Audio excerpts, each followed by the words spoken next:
What's the deal? Keep it real, keep it trill. I'm Ty Murphy, aka Bones. I'm the founder and entrepreneur with Gardia Dept. And today in this video, I just want to give a brief explanation on the origins of the brand. So basically, why I started the brand, when I started the brand, and how I started the brand. So without further ado, let's go ahead and jump right in. So when I started the brand, it was 2013, and I had took my first trip to California.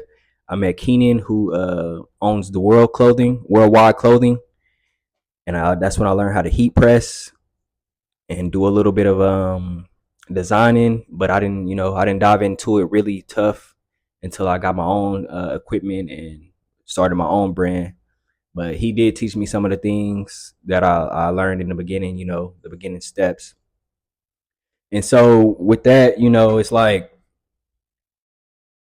so I learned it in 2013, and then in 2005 or 2008 is when YouTube has started. So I'm learning it from him, and then I'm not sure where he got the information from, but before YouTube University came out, you had to go read a book or have somebody else teach you, basically the same way I did it. So I had somebody teach me, but as time progressed, you start reading and doing your research and getting into books and meeting other people that also make clothes or heat press or screen print, whatever word you want to use.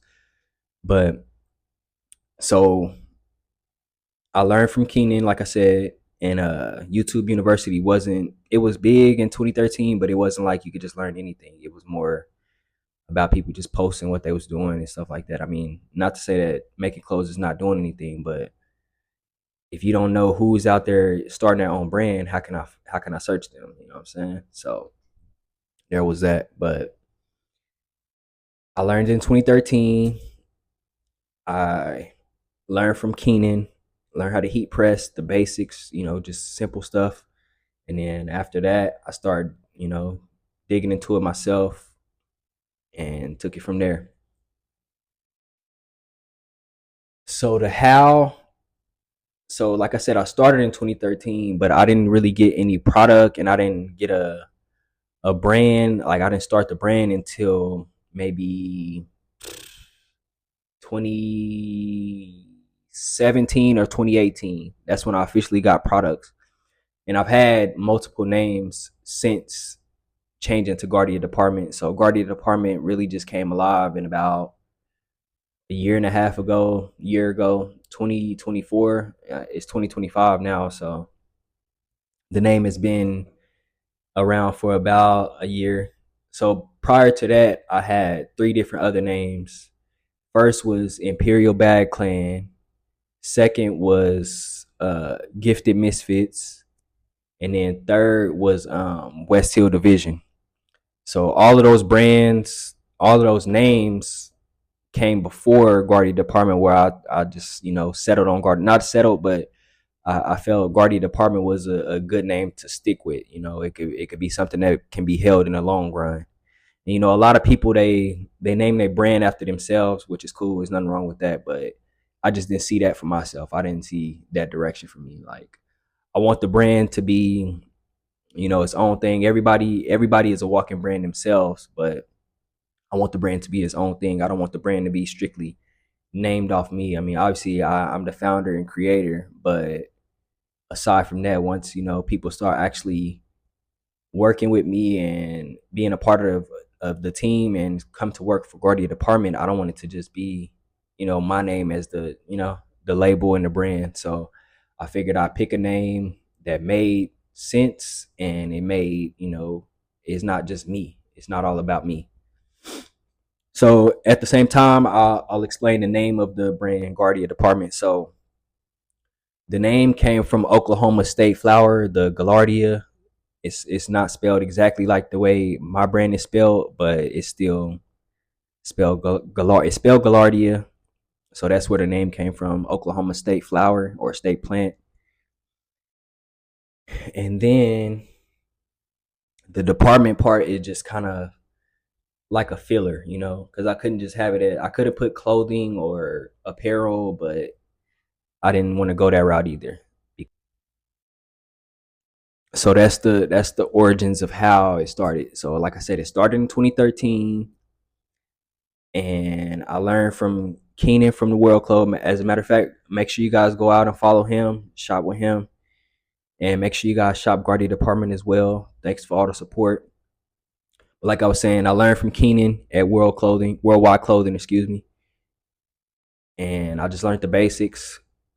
Like I said, YouTube wasn't real heavy back then as far as learning too many things. So you have to do your research, go read books, go find people that's doing what you're doing. So there's different modes to do what you do in the fashion industry. So you could do heat press, you could do direct to garment, you could be sewing and embroider. It's like I said, it's different modes to it, but you gotta find the one that fits you best, and you gotta make sure. I'm not gonna say budget friendly because eventually you can outsource, and eventually you can just get the equipment yourself. So, but you gotta find which way works best for you. Some people like the embroidered feel, so they want to keep their. Not that you can't keep a oh yeah, screen printing. Excuse me. So some people like the embroidered feel, but with screen printing, you can your clothes last a decent amount of time. I mean, I'm not saying you should have it forever. That's not gonna lie. It's just not gonna work that way. But with screen printing, the clothes last a good while. Now I'm not saying it don't last a good while with vinyl and direct to garment, but screen printing is kind of different. Like it's I don't know, it's just different. So yeah, you got to pick the mode that you want to, start in. Now you could try to start all of them, but who knows how that's gonna work? I don't know your budget. I don't know how things work for you. So it's all different. But the thing is, you can't reinvent the wheel. So regardless of which way you go, it's always gonna be a way to learn it. I mean, obviously trial and error. You got to learn the way. You got to learn the mode for yourself. You won't probably perfect it, but you'll get really good at it. So you just got to pick the one that's best for you. My brand, I use vinyl and I use Cricut cutter and a heat press. So that's just the mode that worked the easiest for me before. Who knows, I might dabble into more screen printing and just start making my own screens, of course. And of course, I've had embroidered products. So I've had a good amount of everything. Like I've kind of seen everything. I'm not saying I know everything, but I know the different modes. So make sure you pick the mode that's best for you. And last but not least, the why. So I started this brand because I've always liked clothes, as everybody needs clothes, regardless of what people say, everybody needs clothes, with different weather and different circumstances, you need clothes for different ceremonies, birthdays, weddings, different events, you need clothes, regardless of what people say, regardless of where people shop. So that's the reason for me doing it. Like I did it because I like fashion, and I wanted to build my own brand. You know what I'm saying? So it's not a knock on other brands. It's not that I don't wear other brands anymore, but it's just like if I can make it, if I can make something like it, or just make it my own create in my own creative way, then why not? You know what I'm saying? So that's one reason why I started the brand, because I wanted to create my own. I wanted my own brand first and foremost, and I see everybody as like a artist or entrepreneur. In some way you gotta sell. You know what I'm saying? Whether you're trying to tell your mom that you want to go here, you want to get this job, you want to do that or whatever, you gotta be able to sell. So that's why you gotta be able to persuade and sell. So that's why I feel that my brand, or that's why I feel that I wanted to do it for myself. Like, create my own brand, be able to make my own product, and explore and express my creativity. Another reason why I started the brand is because I kind of wanted to get rid of consumerism. Like I said, you still gonna have to shop from other brands, but if I can learn to sew, or heat press my own t-shirts, or heat press my own pants, direct to garment, whatever mode, you know what I'm saying? If I could do it myself, then why not? And just building a brand is like it's big to me. Like just to know that somebody's wearing something that I created, it makes you feel good inside. So that's another reason why like I wanted my own brand. I wanted to express the art of it, because it's not just clothes. Like whatever you do, you're an artist. So it's not just clothes. Like this is art. You know what I'm saying? So those are the main reasons why, excuse me. So I wanted to start my own brand. I wanted to own something. I wanted to express myself artistically, and I just wanted to build a community where people, right now it's a streetwear brand, but eventually it'll be a more of a luxury type of brand. So I wanted to build a community where people can shop for luxury and shop for quality. I can't reinvent the wheel that's known. You know what I'm saying? So I'm not saying I'm doing something better than Ralph Lauren or I'm doing something better than Nike, but what it is just my way of doing it. It's my way to express, the artistic side of me. So that's the reason why. Those are some of the reasons why I created the brand. Now let's talk about how I created the brand.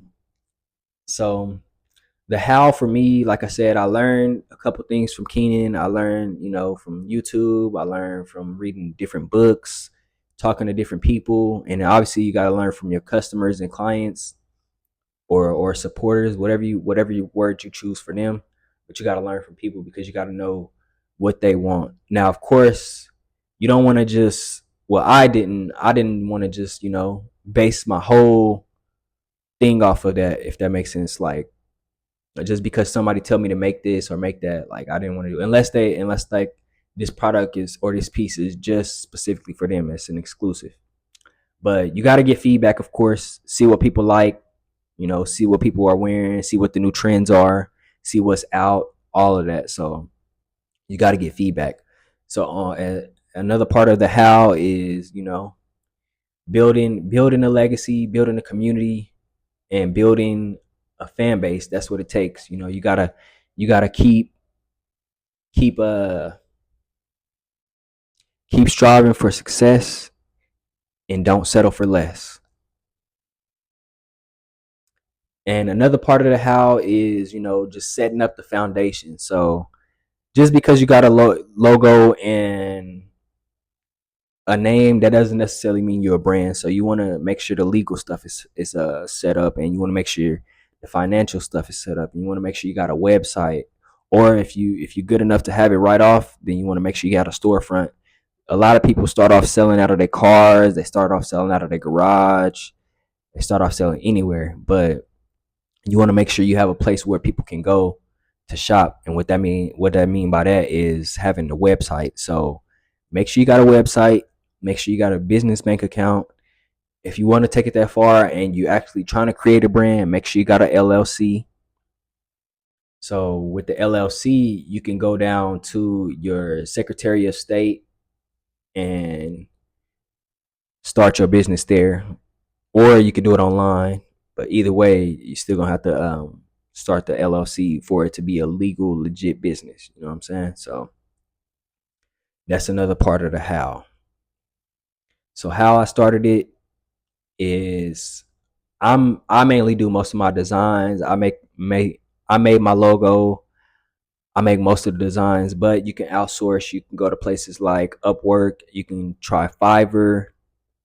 You can do there's different people on Instagram that sell designs and stuff like that, but I make most of my designs. I make most of the logos, stuff like that.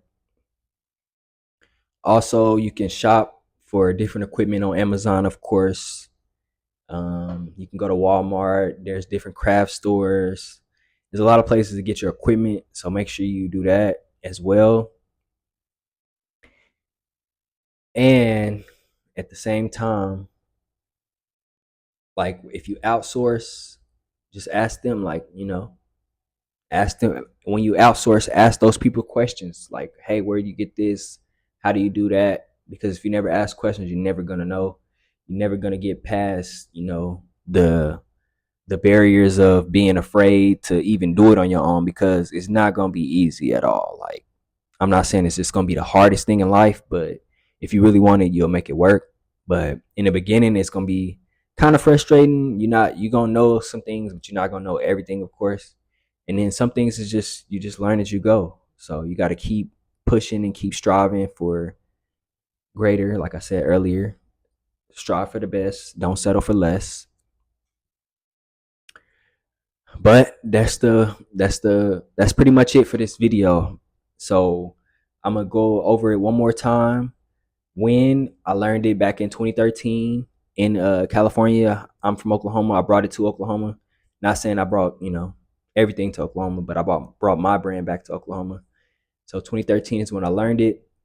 2018, I want to say, is when I finally got products like t-shirts. I started with about 12 t-shirts, and then I started making my way up to more.